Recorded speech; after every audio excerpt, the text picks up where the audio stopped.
Welcome, everybody. Now that we're officially getting kicked off, I'm Sean Hawes from San Diego State University, co-facilitator along with Randy Rode.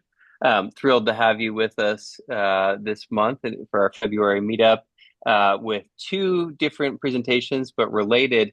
And actually, the way that these topics came together on this theme of immersive storytelling and cultural preservation was that last year's Meaningful XR conference, which was hosted at Stanford University, had some pretty awesome keynotes from people like Jeremy Bailenson at that conference, which is where I met Kai, who we'll introduce a little bit later, from Santa Clara University.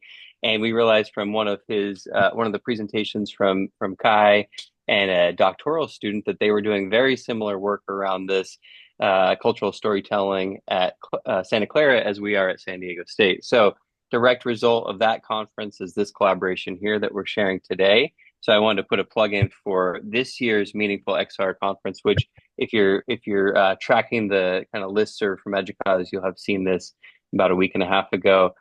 This will be at UC Davis this year, hosted by the same colleagues from Stanford and Michigan State University. So looking forward to that. And I know Kai, you're planning to attend, I believe, and we're planning to attend from San Diego State as well. Thanks, Kai, for putting that plug in as well for the conference. So without further ado, we have two sessions today focused on this cultural storytelling and immersive kind of cultural preservation. We're going to start with the San Diego State team. So joining are my colleagues, Dr. James Frazee, Stuart Wojtyla, and Chris Medellin, and I'll let them introduce themselves, I believe, starting with James. Are you going to help kick things off? And I think Stuart has the slide deck queued up. Sure. Good morning, everyone. It's an honor to welcome you. And I am the Vice President for Information Technology and Chief Information Officer here at San Diego State University. Really excited to share our story of the journey that we've been on in terms of learning and respect and connection through the launch of the Kumeyaay Living Land Acknowledgement experience. So this is really a testament to the collaboration between disciplines here, bringing our faculty, students, and artists and technologists together to create an experience that's deeply rooted in tradition and powered by innovation.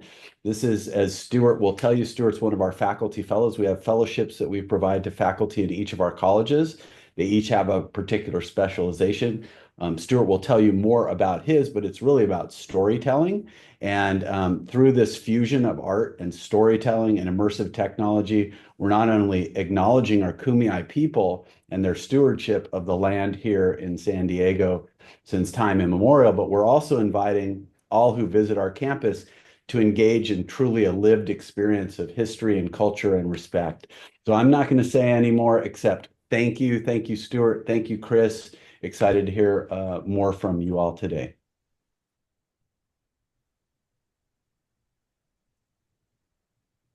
All right. And Stuart, let me know if I can help with any slideshare or anything, but we'll turn it over to you now. Okay, great. Thank you.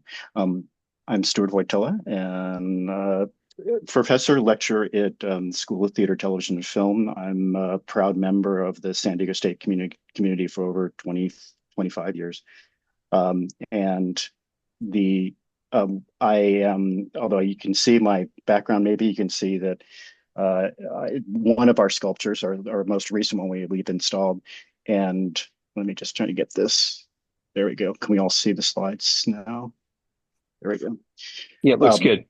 Okay, great. I am in front of the sculpture. I was almost tempted to even zoom from in front of the sculpture. I am on campus, actually, and therefore I am on Kumeyaay land. So I would like to, if I can, speak the land acknowledgement. And then I just ask, please consider the words. These were crafted by Mike Connolly Misquish, Kumeyaay elder. We stand upon a land that carries the footsteps of millennia of Kumeyaay people. They are a people whose traditional lifeways intertwine with a worldview of earth and sky and a community of living beings. This land is part of a relationship that has nourished, healed, protected, and embraced the Kumeyaay people to the present day. It is part of a worldview founded in the harmony of the cycles of the sky and balance in the forces of life. For the Kumeyaay, red and black represent the balance of those forces that provide for harmony within our bodies as well as the world around us.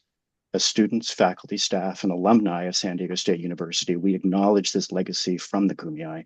We promote this balance in life as we pursue our goals of knowledge and understanding. We find inspiration in the Kumeyaay spirit to open our minds and hearts. It is the legacy of the red and black. It is the land of the Kumeyaay. The Ahon. My heart is good. Let me, if I can, introduce with you for you is a really short video that just kind of sets what we've done in motion. You know, there's a lot of history of this land that hasn't been spoken about, and most people don't know about the original people of this land. We need to bring something here that we can help educate on who the Kumeyaay people are, and what's their culture, what's their language, what's their traditions. The Living Land Acknowledgement is designed in this first phase as the installation of 6 sculptures, as well as a QR code that activates a virtual experience. The Indigenous people here have had complex societies that haven't always been acknowledged, haven't always been seen. The QR code that's going to be on there, that's going to be the window, the access to stories, to songs that have been on this part of the continent since time immemorial. We stand upon a land that carries the footsteps of millennia of Kumeyaay people. The way we were able to try and integrate then this physical presence and the virtual presence was first to commission our artist, Johnny Bear, have him start working with the design, and then working with Sony and their volumetric capturing studio. And so we can do all of our volumetric capturing, create the 3D modeling of the performers, and then integrate that into the QR code and the technology that actually allows them to be able to experience it on the phone. I'm excited to see, you know, we can bring all our students here, we can have field trips, we can even include it in our classes. And that's why these things are important. And bringing awareness and teaching, because we are educators, you know.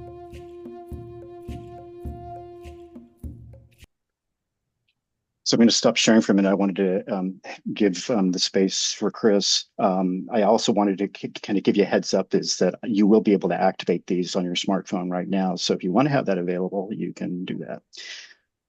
Chris, you can please take the space. Yes, yes, of course. Thank you, Stuart. Hayok kayo is nim Chris na yokats ihizalachon na hohon ma'am api and as took min hayel. Thank you for sharing the video too. I think that's like the second time I've actually seen it. And it really encompasses a lot of, you know, how it feels to be recognized on campus. I am Chris Medine. I'm the director of the Native Resource Center. I was a student here at San Diego State for several years. Studying television and film and American Indian Studies. And my story as a student really feeds into the importance of why projects like this should exist. And, you know, in my first year, I was just trying to be a typical independent 18-year-old and try to navigate this campus with 35,000 other students on my own. And a lot of our students, not just Native students, but a lot of our students experience that sense of independence, but also isolation and loneliness. And how my story kind of starts within the Native American community here at SDSU is that several Native students saw me walking from the art building with my hair and my art supplies. And they're like, I don't know, I think he's Native. Let's go talk to him. And I later joined the Native American Student Alliance because of that interaction. And I often share the story because, you know, that's what happens on our campuses. Our campuses, our students really create that community that our campuses want to see. And with a project like this, with the Living Land Acknowledgement, bringing some sort of physical representation of the different communities that we have here on a campus, um, really speaks to a lot of different students. Not just the students that are from that background, but the folks who get that experience of seeing this installment and being like, I don't know what this is, but they can see a plaque and a QR code, and activating that experience, getting connected to something, shows them that us as faculty, staff, administrators, as educators are seeing them. And that's what our students really wanted to envision with a project like this.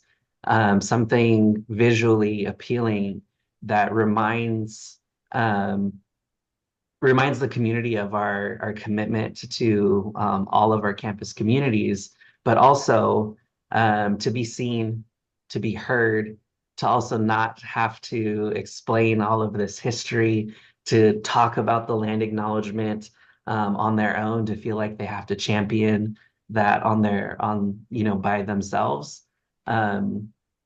There's a resource there. There's ways that we can integrate, simple lessons into something so beautiful. And when I, heard about this project, the augmented reality piece of the project, I was like, Stuart, I think something's finally going to actually happen, because we've wanted to put some visual representation on campus for many, many years, as long as I've been here, almost 2 decades. And it's going to happen now. And, it's been a couple years in the works, because it's a long process. But I think when students and faculty, staff, and community members start seeing those installations on campus, they're proud. And I think that's what we want to really strive for, is having a community be seen, heard, and recognized beyond a written statement. Even as beautiful as our written statement is, there's something else that we can always do to bring representation forward. With that, I'll pass it back over to Stuart. Thank you, Chris. It's truly an honor working with you on this. It has been a long journey, and we have to have patience as we're going through all the different approval processes to get something like this set, and it's still even in continuing progress. So this started, actually, I first reached out to Chris in the Native Resource Center might have been August of 2022 with this. And it really came from, I'm going to go ahead and go back to my slides here. It started from, there we are. Hang on. There we go. It started from my own desire as a faculty member. I spoke the land acknowledgement. That's in my syllabus. That's my tradition. But for me, was it enough? We speak it at the beginning of events. We have it in syllabi. And is there a way in which we can actually make it so there is a living presence, that we are aware of it? And this idea of doing a QR code activation, as well as integrating that then with the sculpture, allowed us not only to have a physical presence, but a virtual presence that is in fact living. And I'll talk about that in a little bit when we talk about Stargazer, about why that's significant. Now it's been established. And so we're working with, I'm also a faculty fellow, and part of my service as a faculty fellow is I lead the SDSU StoryLab, in which case we're finding ways to integrate story with immersive forms and XR technology, as well as learning experiences. And so that's been what I've been researching, where I've been going with a lot of my work with other faculty as a mentor. And so this one, we're actually working with volumetric capturing. We've been privileged to have within our county is the Sony labs that were available to us for this first portion of the first phase. And here we have images of our Kumeyaay artists, which you will be seeing in the XR experience and within the lab itself and this volumetric capturing lab. For those of you who are not familiar with it, it's about a 6 to 8 foot perimeter, and it's hundreds of cameras and lights, and we can capture them as they're there, and then they are then integrating that and creating that 3D modeling that we can then use. So here is another perspective of that. Now, since within the last couple of months, the Sony division here, which is the PlayStation main headquarters here in our county, they have now no longer have this facility. They closed it down. And so it's now been moved to another location on the East Coast. So we are now looking at ways to find other technologies to be able to try and capture without having to all of a sudden take or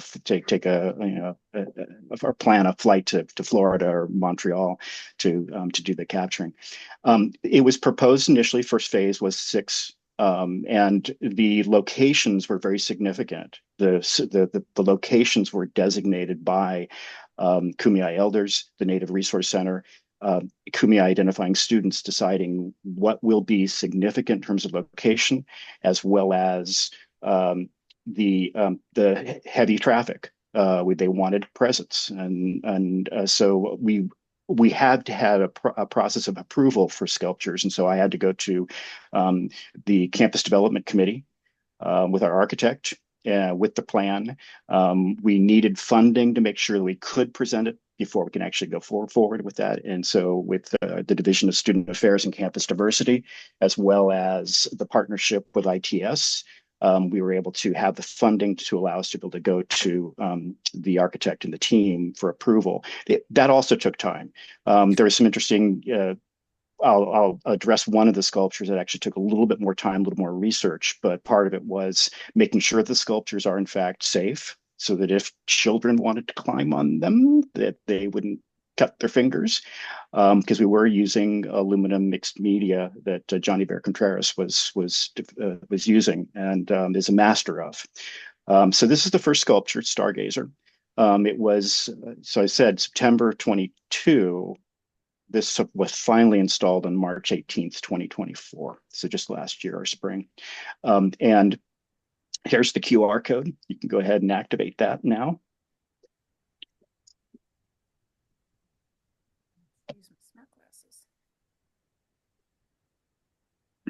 It's going to take you through a couple little steps, and in which case you can then move over to wherever you are and actually have the performance of bird singing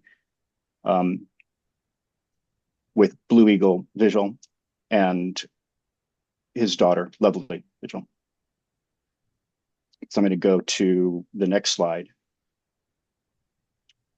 So you should have taken yourself through a bit of context of the bird song, and then being able to manipulate that AR experience anywhere you want to, wherever you are right now, which is what's great about the way we design this is, in fact, you have that flexibility. You can see it there at the event, be able to appreciate the sculpture, but wherever you are right now, you can also be able to have that XR experience. What's also fascinating right now is, and here's an idea in terms of how many activations we have on this. This is actually up until September, but it's an average of, and this is the first sculpture, so it was installed in March. We've had an average of 220 views per month. Now, I have it until December because right now the sculpture has been taken off site, and the reason is we've had to do some plumbing repairs in front of the hall, Patner Hall. And so it's been interesting that it's still present by its being not there, because I was so used to it, passing it by. And yet, even when you're there, you could activate the QR code. You can still activate the living experience through that XR experience. So the second People of the Sun, was installed in July. And this is the one that was a challenge because of its proximity to President Black's sculpture. President Black was our first president on campus. So this it was just that the questions became what kind of discussions might come from that presence. But it was very important that this was the placement for the second sculpture. And so I did a little bit of research trying to investigate that and actually try and connect with the artist of this sculpture, and was able to finally get an approval through his widow, sadly had passed away, and as well as from guidance from my mentors on campus, my former dean, to finally get the approval through the campus development committee for this sculpture. So that took a little bit of time. And then this one you can go ahead and activate.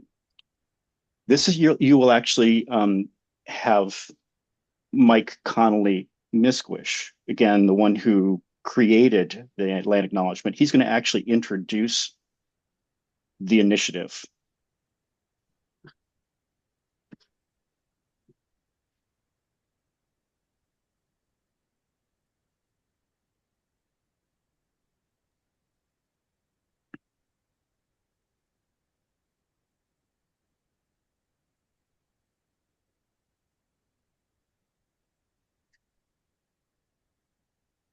We also have volumetric capturing of his speaking the land acknowledgement. And so that's our transition right now. We'd be changing this experience right now for that one. And then this one, again, it was installed in July. And then at the end of December, we had 509 total views, of which is approximately 100 per month. And you'll notice here's the summertime. We get a nice little swing into the beginning of the semester, which is kind of cool to see. We also see some nice little traction here. We have our orientation sessions over the summer, so it was getting some nice views. Great. The third of our six that are planned, Return to the Kumeyaay Creator, which is also the one that's behind me, and that was installed in September. We had a formal unveiling for the campus on that date when it was installed. And I want to go to the QR code, because I think if you activate the QR code on this one, you're going to go to a YouTube video, which is a 360 immersive video. We actually had a camera inside Johnny Bear's. Let me get to it right now. There you go. This you'll activate, and if you can activate then the 360 within the YouTube, you actually can be able to pivot your phone in your space wherever you are and actually have that complete 360 perspective of Johnny Bear sharing his approach to this particular sculpture. And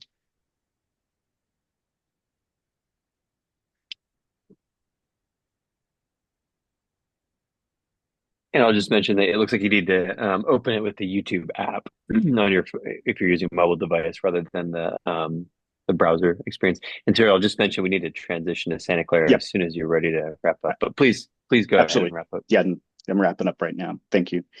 So the other teams involved with this, the technology, if you're interested, we do Eighth Wall, we as Arcturus. And then, of course, we had Sony instrumental on this. Of course, right now we're in a kind of a pause because not only is it because of some funding, and I'll be completely transparent about that, but also we've got approval to now broaden that into the community, including our Imperial Valley campus. So we have 4 sculptures that are now planned. We have a first one that's being completed. It's very similar to a version of the Kumeyaay Creator that's going to be located here on the west side of the campus. And then this initiative is going to actually open up where Johnny Bear is actually going to become a mentor for Kumeyaay identifying artists that are also identifying with the bands in the Imperial Valley, and they will then collectively be designing and the other 3 sculptures at the Imperial Valley campus. And I will stop. Thank you so much, Stuart, Chris, and James. As you all will see in a moment from the Santa Clara team, there are a lot of similarities, and we're certainly pursuing similar goals and some differences. So we'll hold on questions until after Kai and the team have a chance to speak, because again, I think a lot of the questions will align to both potentially. So at this point, we'll pivot to Amy, Danielle, and Kai to help introduce their work at Santa Clara University. Thanks, Sean. I'm going to get us started, if you can still see that. Looks good. Great, thank you.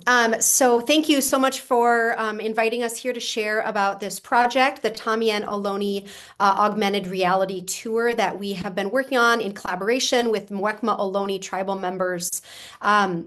To get you kind of all a sense of context, we wanted to start by giving a sense of our own context here at Santa Clara University, which you may not be familiar with, is the only institution of higher education on a California mission site. So of the 21 Alta California missions that were established by the Franciscans across the 18th century, Santa Clara is on the site of Mission Santa Clara, and this was again founded in the 18th century by Native people, originally Ohlone people from the immediate area, and then increasingly as the population was kind of missionized in this immediate surrounding area, the Franciscans moved further inland to Yokuts and Miwok speaking tribes further inland in California.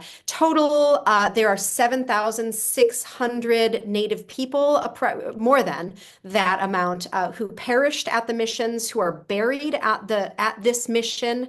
And that history, though, that Native history of the mission, goes almost entirely unmarked on our campus. The two cemeteries are almost entirely unmarked.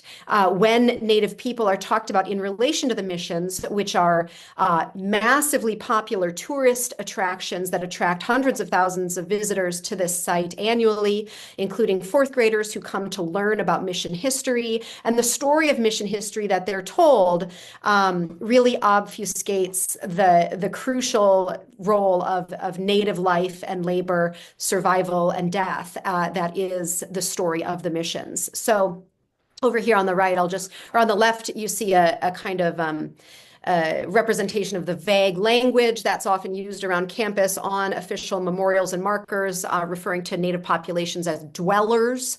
And then on the right is one of the rare plaques. It's established by the National Parks Association, but you can see the Ohlone people in the Santa Clara Valley, and someone has written on there, were enslaved. And so the students on our campus, the community on our campus, have been really interested in and pushing for changes to some of this commemorative landscape.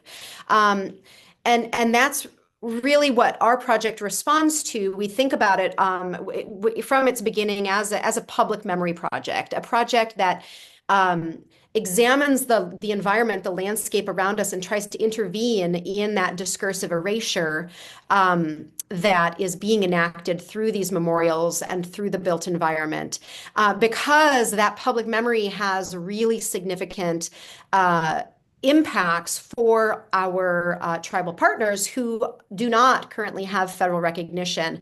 And in part, that is because of public memory in the first place, through proclamations such as this from anthropologist Alfred Kroeber in 1925, who pronounced the Ohlone people extinct.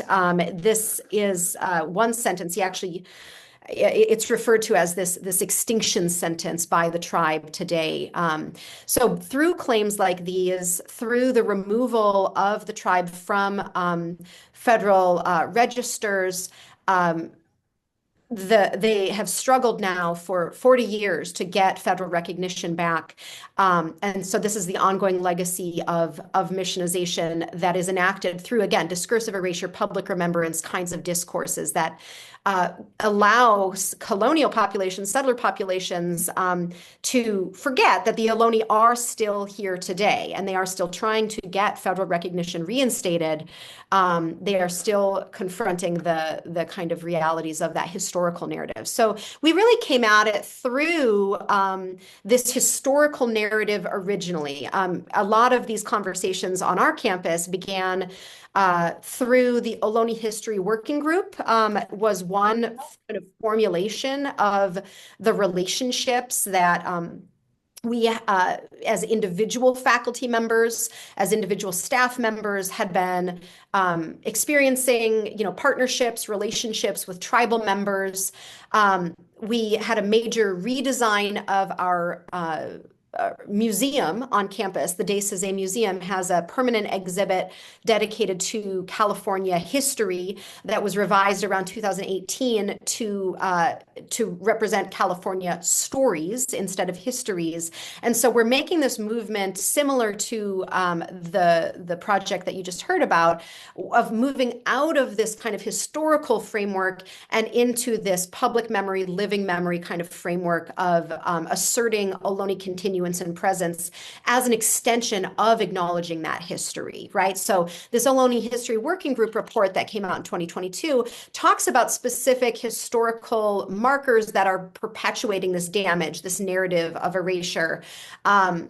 And invites us also to assert practices that affirm Ohlone presence into the present moment, such as scholarships. And so there's been a lot of great work that's happened on campus as a result of these conversations. But our project began as a kind of offshoot of all of that around 2018, when we asked, okay, so if we're having a problem intervening in the built environment, which I'm so impressed by the other project's ability to get installed sculptures and memorials, it's really, really, really hard work to get that kind of movement on our campus, and I'm sure also on your campus. And what we started to ask is, what about the virtual environment? What about the prospects of virtual reality, augmented reality, to be a more kind of agile layer of public commemorative work and storytelling work that we could access and utilize? So we started working around 2018 with that question of how could we use virtual reality, augmented reality, mixed reality what's going on. Oh, sorry about that. I just muted them. Oh, sorry. Okay. How can we use this to intervene in this commemorative landscape? And so now, after it was a long journey getting there through many different projects that we've worked on with the tribe, and really emphasize as part of this at the outset as well, that this has been Mwekma driven, right? Our partners have asked for this, and so we're helping to kind of find pathways into what are the different modalities, technologies available to us to help move this work forward. We've answered it in several different ways. We have websites, we have other walking tours, we have a installation that commemorates the cemeteries now installed in the museum. But a really exciting one for us has been this question of augmented reality and place-based storytelling that has emerged with this particular project. So I'm going to share a brief kind of overview video before handing it off to my colleagues to talk more about this augmented reality tour.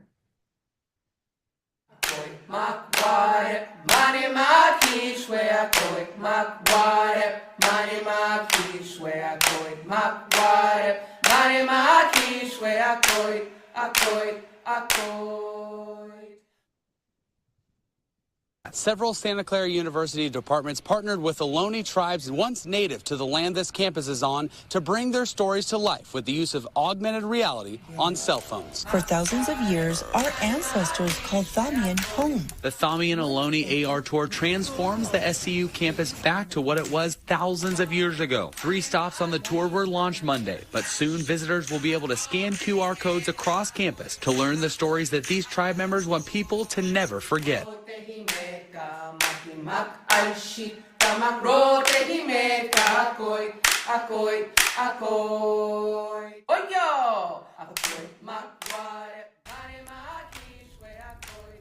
Akoit, Horpe, Thamian, Growam. Welcome to the center of Thamian village. For thousands of years, our ancestors called Thamian home.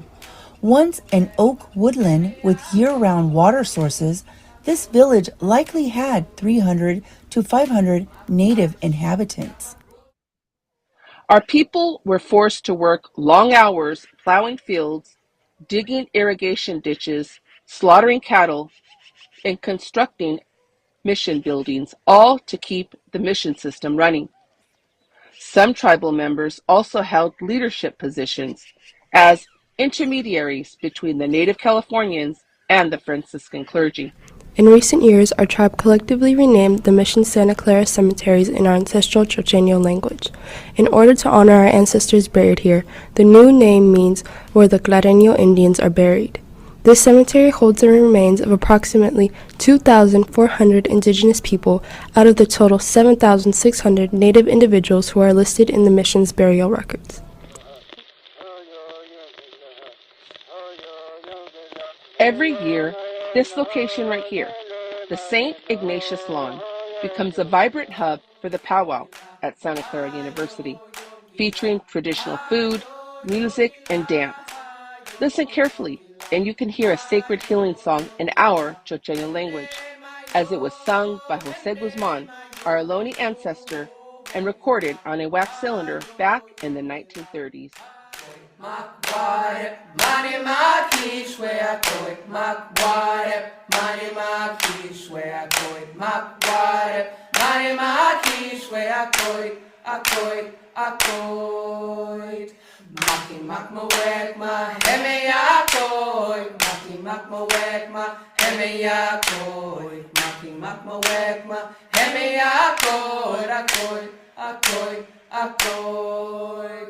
Makimak al-ship kamak rote himeta, makimak al-ship kamak rote himeta.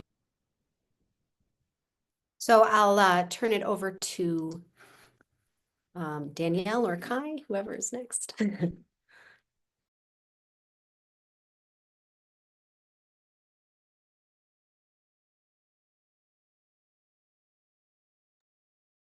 Danielle, I think you're on mute, but I'll turn it over to you so that you can take over here.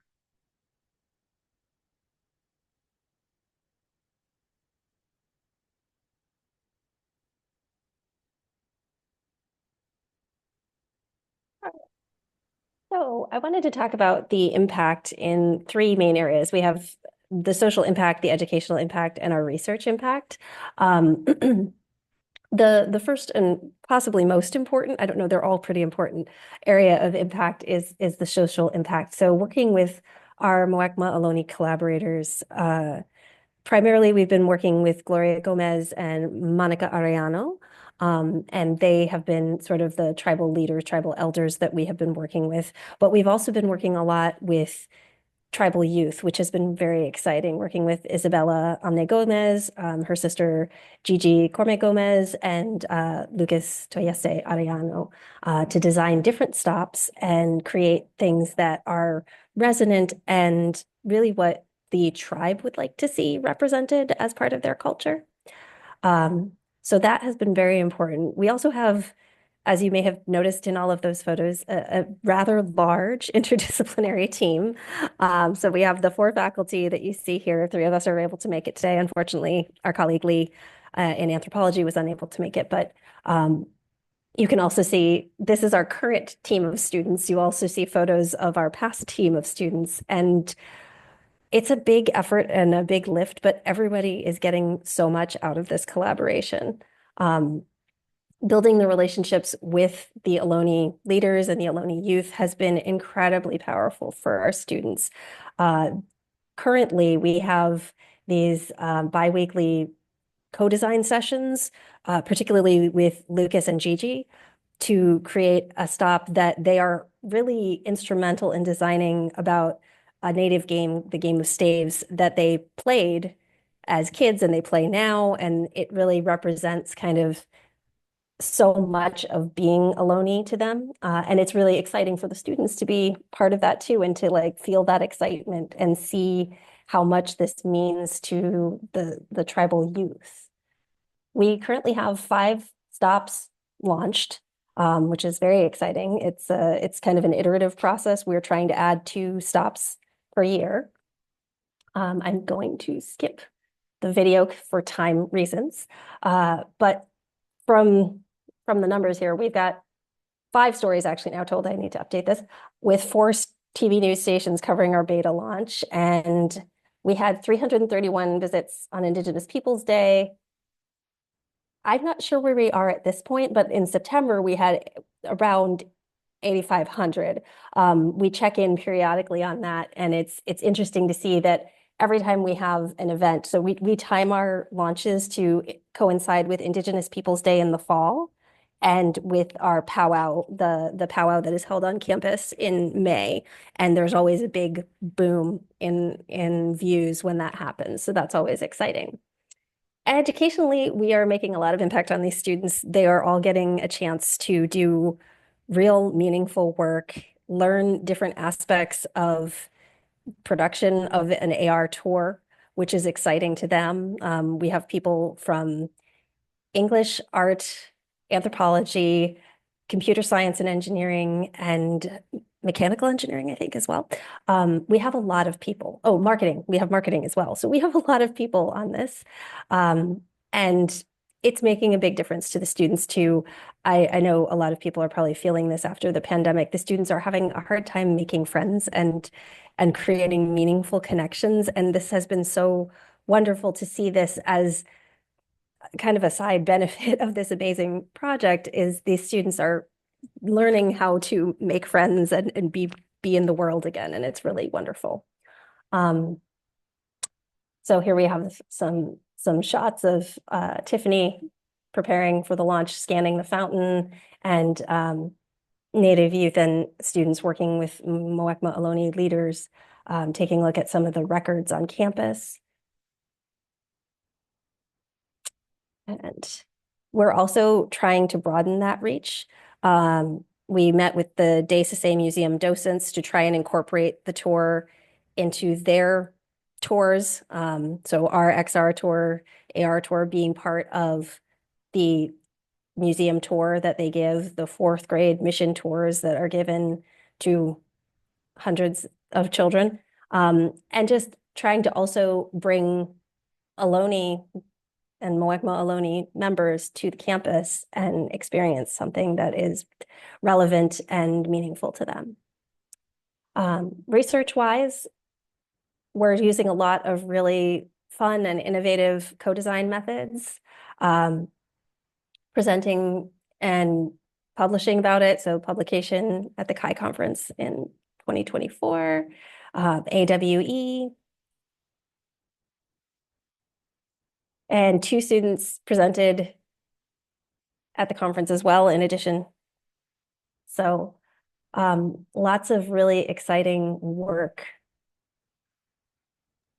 And I think at this point, I'm going to I let can jump Kai in take here. over. Yeah, Here. I'll keep it brief because I know that we still want to leave a little bit of time for audience questions. So just wanted to highlight that we're really interested in building a research community around folks who are interested in creating location-based augmented reality experiences for social impact. And we held a workshop at the last Human Computer Interaction conference on that topic, and we'll do something again at the one this year. And part of that, Danielle, if you could help advance to the next slide there, maybe, is we're interested in developing a toolkit around this that would be a guide and set of resources that will really empower educators and storytellers around the world to create alternative tours of specific sites that challenge traditional narratives. And so that would be thinking about, like, can we create a gallery of these different kinds of experiences that are otherwise quite difficult to access because, for example, with our experience, it's only available at the Santa Clara University campus because it is sort of so, each of the stops is so site specific.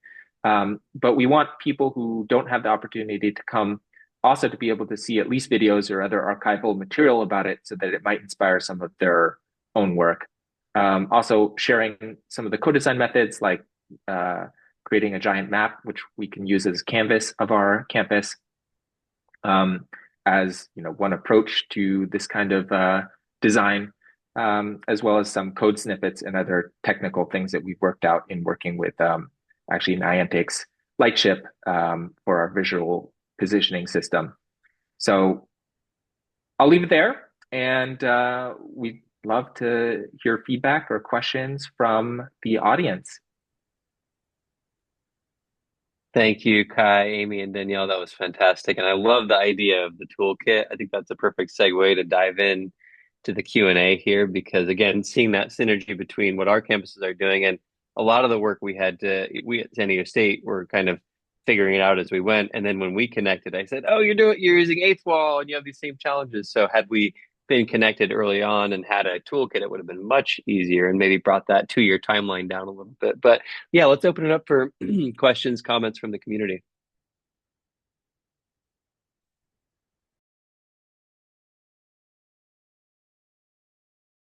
And feel free to, excuse me, raise your hand if you like, and go ahead and unmute. Or looks like Martina has the first question in the chat. Martina, do you want to unmute and ask? I just want to make sure I heard right, that you're using light shift cameras or software or both. Yeah, so in actually both cases, the projects are using some of the infrastructural technology developed by Niantic, which was a spin out from Google Maps. They're the makers of the smash hit Pokemon Go game, which is probably the most widespread AR experience on the planet. And they provide a set of tools such as Lightship virtual positioning that you can use for a fee to be able to display location-based AR experiences either through the web, which is what the SDSU team is using, or in native apps, which is actually the approach that we've chosen for our project at Santa Clara University.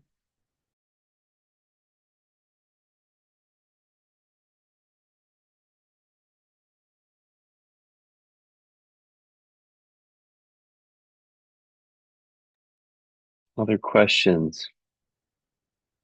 Yeah, Chris, please go ahead. Hi, not so much a question, I guess, just as a complete. I just really appreciate this work, and there really are so many opportunities to use the same approach to tell other stories. I did a small project also using Eighth Wall here at UC Berkeley, working with a folklorist and an African American author who was trying to tell stories about African American student experiences on the campus. And the challenges that you described of trying to make this something that is persistent, that is something that you can then also demonstrate to other people who aren't at the physical site was really a challenge. I see in the chat that people are asking if there's some way to get to the QR codes, and then that talks, you have to have like a website where you have these and explain how to do it. And so there's kind of this challenge between making something that's also that is space-based, spatial, but is also something that people elsewhere can experience. And I wonder if the people from the different campuses have also thought more about how to make this an experience that can be done anywhere.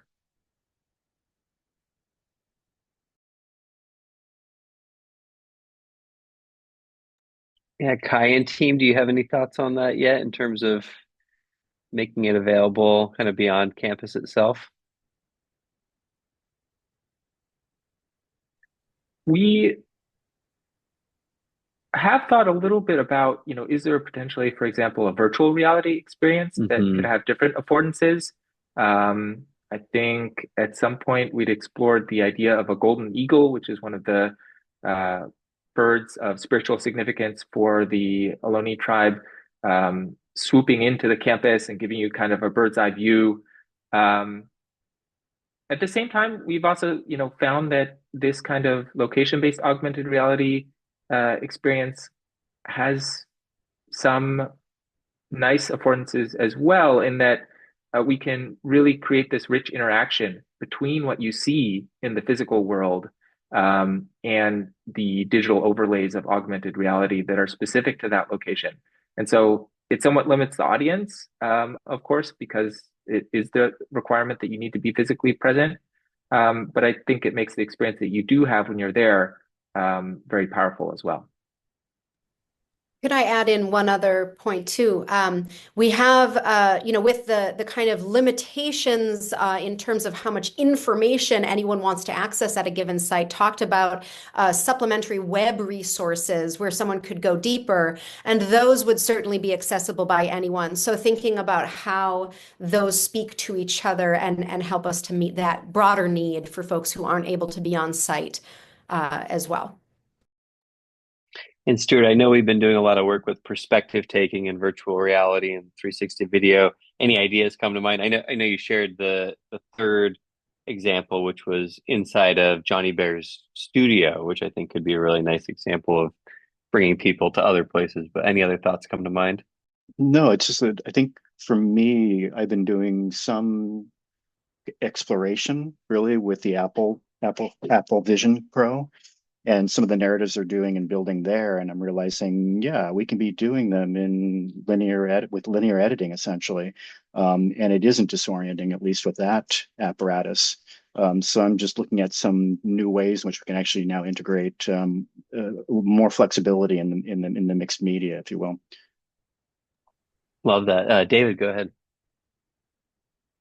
I just wanted to again, these are awesome projects, and I think one of the most exciting things to hear was the idea of toolkits and ideas of giving people the ability to replicate and not start from scratch, and to start on second base rather than having to do all those things. And so a big shout out to OEXR as a possibility for sharing those resources and if you're interested in publishing those. OEXR's a project from the Educause XR community, and starting to do some beta collection of first materials that are mainly objects, applications. But I do love the idea of workflows and examples of how to take something and systematize the process, and would love to see your best practices as it comes out of that, particularly about working with the types of communities that you're working with, and how to do the representations of the things you're doing are pretty unique, and I'm sure unique, but also things that people in communities across the world probably want to replicate. So hopefully consider that as a possibility. Totally agree. Thanks, And there's David. more coming soon. Sorry, Kai, on the OEXR. We are, as David mentioned, we're working on some initial use cases and curation. But please, Kai, go ahead. Was just gonna say that would love to connect afterwards with you, David, and or Sean, about OEXR. That's new to me, and see how we might be able to leverage that. And happy to also share out the resources and links to some of the learnings that we have so far to the Educause community here as well in the forums. And Danny Ann?